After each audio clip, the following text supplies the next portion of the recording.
Assalomu alaykum aziz obunachilar. Navbatdagi darvozamizni mana chiroyli xonadonga o'rnatish jarayonini boshladik. Kimga qiziq bo'lsa, kuzatib boringlar. Yaqinroqdan tanishtirib, bir boshdan ko'rsatib o'tamiz. Mana bunday chiroyli haydek darvozamizni o'rnatyapmiz.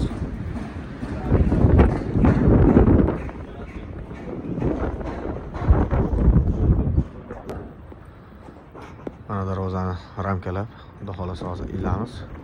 Ko'rishlari mumkin, juda chiroyli joylariga plotniy bo'lib tushdi. Darvozamiz ham juda chiroyli chiqqan. Qadrdonlar, mana darvozamizni o'rnatib bo'ldik. Ko'rishlari mumkin, joylariga juda chiroyli holatda o'rnashtirib berdik. Bu darvozamizni eniga 3.13, bo'yiga 3.30 holatga tayyor bo'lgan darvoza. Ko'rishlari mumkin, juda chiroyli holatda joylariga tushdi. Bu darvozamizga ishlatilgan materiallar atrofda girdidagi shivillerlari 12 ga 6 shivillerdan aylanasiga polni, tevagisiga 8 ga 12 profillari, mana tagiga esa bu yoniga polni. Ichidagi profillari bari 6 ga 4 1.7 lik stenkada, ichidagi listlari 2 lik горячий listlar ishlatilgan. Hop, shu holatiga